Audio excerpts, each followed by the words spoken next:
Salam, hər vaxtınız xeyir dostlar. Hər birinizi xoş gördük yeni videoda. Artıq bildiyiniz kimi son günlərdə İran ilə İsrail arasında gərginlik pik həddə çatıb. Tərəflər bir-birlərinə saysız-hesabsız yüzlərlə raket zərbələri endirirlər. Nəticədə şəhərlər dağılır, insanlar həyatını itirir.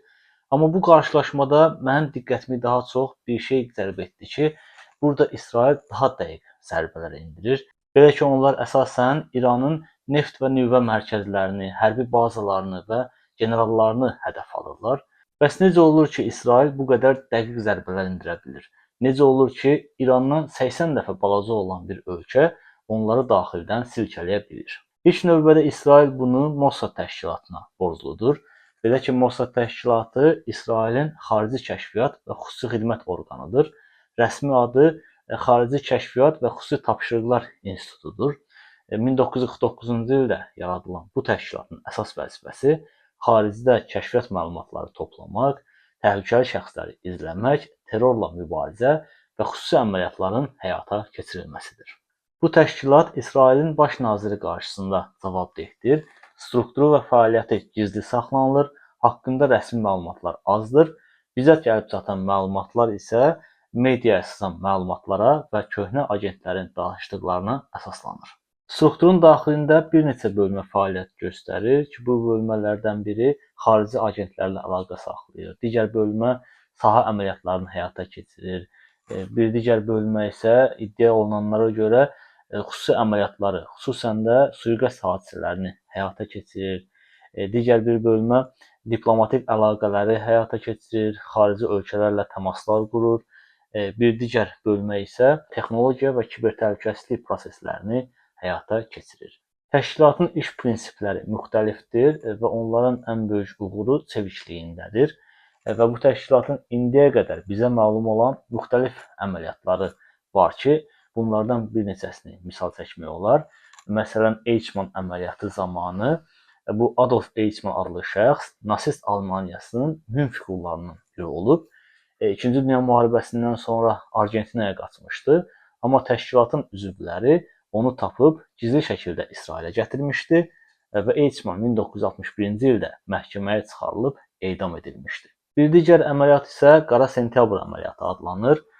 Bu zaman 1970-ci illərdə keçirilən Münhen Olimpiyadası zamanı İsrailli idmançılar bir qrup Fələstinli tərəfindən qaçırılır və öldürülür. Və bunun üçün də Mossad təşkilatı həmin qrupun üzvlərini tapmaq və aradan qaldırmaq üçün illərlə davam edən əməliyyatlar həyata keçirirlər. Mossad təşkilatı həmçinin İranın nüvə proqramı ilə bağlı əməliyyatlar da həyata keçiriblər. Belə ki, 2000-ci illərin əvvəllərində İranda bir qrup nüvə alimi öldürüldü, amma bunu İsrail tərəfi qəbul etmədi, təsdiqləmədi. Amma ki, beynəlxalq medianın verdiyi məlumata görə bu iş Mossad təşkilatının işi olub. Eyni zamanda 2018-ci ildə İranın nüvə proqramı ilə əlaqəli minlərlə sənəd oğurlanmışdı ki, bu zamanda Mossad təşkilatı bu fəaliyyəti həyata keçirmişdi. Həmçinin Suriyadakı nüvə reaktorunun vurulması da Mossad təşkilatının köməyi ilə həyata keçirilib. Bu zaman reaktor vurulmamışdan əvvəl həmin reaktorun yerləşmə mövqeyi haqqındakı bütün məlumatlar İsrail ordusuna ötürülmüş və həmin reaktor vurulmuşdu.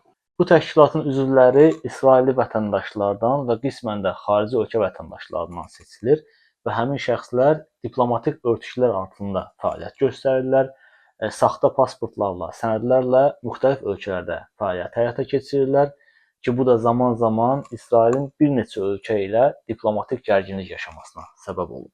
Və bu təşkilat həmçinin müasir texnologiyalara, müasir cihazlara da sahibdir ki, bunlara telefon izləmə cihazları, peyk izləmə cihazları və müxtəlif kibertəhlükəsizlik cihazları daxildir.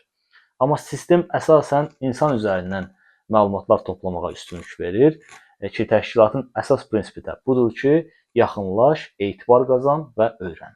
Təşkilatın fəaliyyəti zaman-zaman tənqidlərə də məruz qalıb. Belə ki, onlar bilindiyi kimi müxtəlif ölkələrdə fəaliyyətlər həyata keçirirlər ki, bu da beynəlxalq hüququn pozulması deməkdir və əlavə olaraq da həmin ölkələrdə müxtəlif hədəf şəxsləri öldürülməkdə günahlandırırlar ki, bu da zaman-zaman İsrailin beynəlxalq təzyiqlərə məruz qalmasına səbəb olub ki, bunlardan biri də Birləşmiş Ərəb Əmirliklərində Həmas üzvü Mahmud Əl-Mahbuhun öldürülməsi idi ki, bu zamanda Mossadın adı gündəmə gəlmişdi.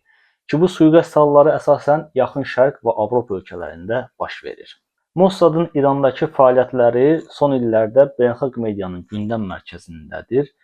Ki bu rəsmi şəkildə təsdiqlənməsə də müxtəlif məlumatlar, analitik məqalələr onu göstərir ki, təşkilat uzun illərdir İran ərazisində fəaliyyətlər həyata keçirməkdədir. Bu təşkilat xaricdə olduğu kimi bəzən ölkə daxilində də siyasi qərarlara təsir göstərə bilirlər. Xüsusilə də İranla bağlı təhlükəsizlik məsələlərində baş nazirlərə məxfi brifinqlər verərək qərarların formalaşmasında iştirak edirlər. Yəni qısacası bu təşkilat beynəlxalq məsələlərdə və ölkə ilə bağlı təhlükəsizlik məsələlərində iştirak edirlər. Bir sözlə təşkilat geniş imkanlara sahibdirlər və fəaliyyətlərini əsasən səssiz həyata keçirirlər. Onlar haqqındakı məlumatların kiçik bir qismi doğru, böyük bir hissəsi isə mifdən ibarətdir.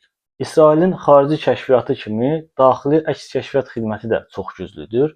Belə ki, ölkə daxilində casusların ələ keçirilməsi, terrorun qarşısının alınması məsələlərini Shin Bet və ya rəsmi adı ilə Şabak təşkilatı həyata keçirir.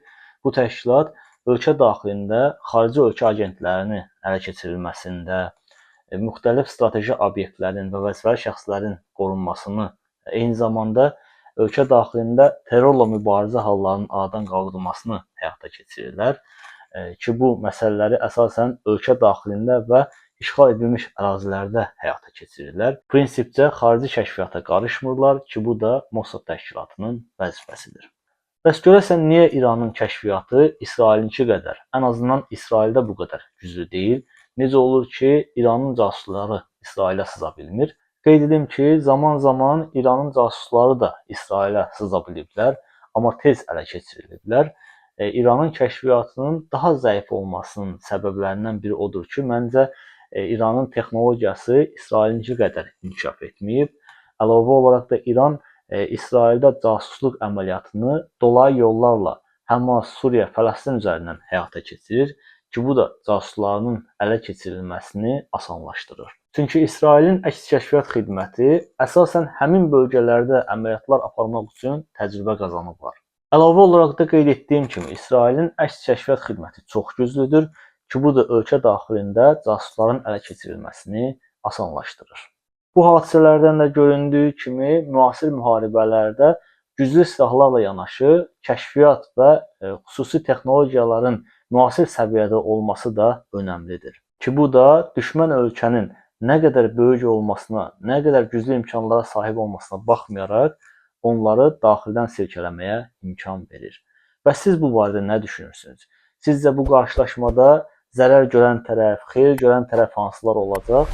Bu barədə fikirlərinizi mənimlə bölüşməyi unutmayın. İzlədiyiniz üçün hər birinizə minnətdaram. Gələn videolarda görüşənədək hələlik.